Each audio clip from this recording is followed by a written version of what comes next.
যে ব্যাঙ ছিল একজন রাজপুত্র, রহস্যময় এক রাজকুমারীর প্রেম ও অভিশাপ মুক্তির গল্প।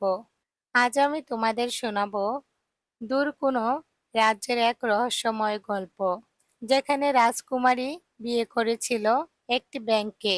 হ্যাঁ, ভুল শুনেন নেই, একটি ব্যাঙ।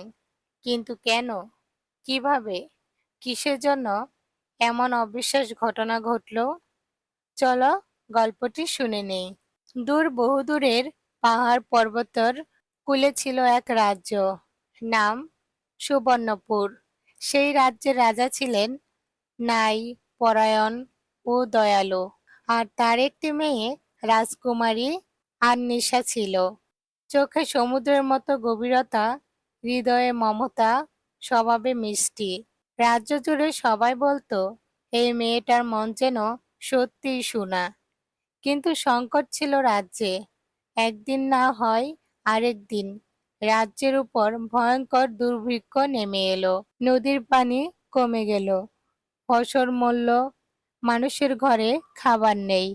রাজা ব্যতীত রাজকুমারীর কাঁধে মানুষের জন্য। তখন রাজ্যের প্রদীপমণি এসে বলল, এই রাজ্যকে রক্ষা করতে হলে একটি পবিত্র প্রতিজ্ঞা করতে হবে। রাজকুমারীকে ভাগ্যের ইচ্ছা মেনে নিতে হবে। তিনি যাকে প্রথম দেখবেন আগামী ভোরে তাকেই বিয়ে করতে হবে। কথাটা শুনে রাজা মহারাজা সবাই হতবাক। রাজকুমারী শান্তভাবে বলল, আমি আমার মানুষের জন্য সব করতে পারি।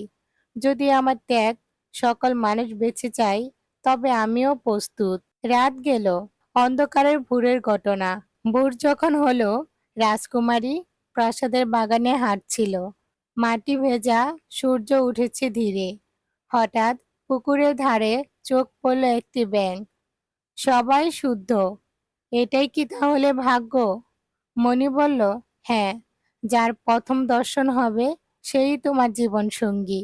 রাজা কান্না চেপে রাখলেন, কিন্তু নিয়তি কে বা ঠেকায়। রাজ্যের শান্তি ফেরাতে রাজকুমারী একটি ব্যাঙকে বিয়ে করলো। লক্ষ মানুষ তাকিয়ে আছে, কারো চোখে অবাক, কারো চোখে হাসি, কারো চোখে মায়া, আর রাজকুমারীর চোখে প্রতিজ্ঞা, শান্ত শক্তি। রাজকুমারী ব্যাঙটিকে একটি সোনার থালায় নিয়ে নিজের কক্ষে রাখল। রাত গভীর হলো, সবাই ঘুমিয়ে পড়ল। হঠাৎ ব্যাঙটি নরম স্বরে বলল, ভয় পেও না আর নিশা। রাজকুমারী বিস্মিত হয়ে উঠল, ব্যাঙ কি কথা বলছে? ব্যাঙ বলল, আমি ব্যাঙ নই, আমি রাজপুত্র আরিয়ান। এক অভিশাপে আমি এই রূপে বন্দী। রাজকুমারীর চোখ ভিজে গেল। তাহলে কে তোমাকে অভিশাপ দিল? ব্যাঙ বলল, একজন জাদুকর, যার হৃদয়ে ভালোবাসা ছিল না, হিংসা ছিল, লোভ ছিল। রাজপুত্র আরিয়ান ছিল অন্য রাজ্যের উত্তরাধিকারী। যুদ্ধ, ক্ষমতা এসব নিয়ে সে কখনো আগ্রহ ছিল না। সে ভালোবাসতো, মানুষকে সাহায্য করত, বন বাদর ঘুরত, ঝর্ণার সুর শুনত। একদিন সে জঙ্গলে একটি আহত বৃদ্ধাকে সাহায্য করেছিল। সে বৃদ্ধা ছিলেন জাদুকারীর আসল রূপ। জাদুকারী তাকে বলেছিল, মানুষের মন কখনো নিখুঁত নয়। আরিয়ান বলেছিল, আমি বিশ্বাস করি, যদি কেউ হৃদয় দিয়ে ভালোবাসে, তবে তার মধ্যে সব সৌন্দর্যই আছে। এই কথা শুনেই হিংসায় আগুনে জ্বলে উঠছিল জাদুকারীর মনে। সে চাইল প্রমাণ করতে যে ভালোবাসা বলে কিছুই নেই। আরিয়ানকে সে অভিশাপ দিল আর বলল, যতক্ষণ না কেউ তোমার সবচেয়ে খারাপ রূপকে সঙ্গী করে গ্রহণ করবে, তুমি মুক্তি হবে না। এইভাবেই রাজপুত্র হয়ে গেল ব্যাঙ। রাজকুমারের চোখে পানি নিয়ে বলল, আমি তোমাকে বেছে নিয়েছি শুধু প্রতিজ্ঞার কারণে নয়। তোমার কণ্ঠে মমতা আছে, তোমার চোখে বেদনা আছে। আমি বিশ্বাস করি তুমি ভালো। ব্যাঙ রাজপুত্র আরিয়ান শান্তভাবে বলল, তাহলে আজ রাতেই অভিশাপ ভাঙতে পারে। কিন্তু শর্ত ছিল, কোনো স্বার্থ ছাড়া, শুধু হৃদয়ের টান, সত্যিকারের।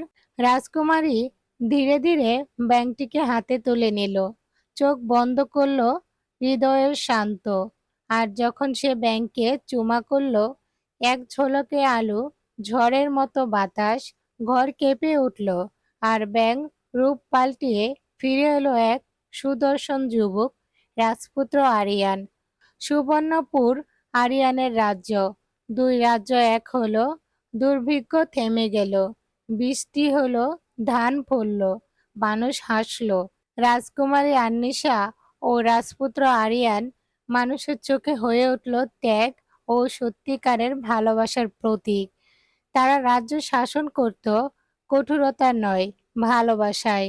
যারা মনে করে সৌন্দর্য শুধু মুখে, তাদের এই গল্পটা মনে রাখা উচিত। সত্যিকারের ভালোবাসা রূপ সৌন্দর্য নয়, মন আর হৃদয়ের দরজা দিয়ে প্রবেশ করে। এরকম আরো রহস্যময়, প্রেমময় ও শিক্ষামূলক গল্প খুব সহজেই পেতে চাইলে চ্যানেলটি সাবস্ক্রাইব করে রাখবেন আর বেল আইকন অন করে রাখবেন।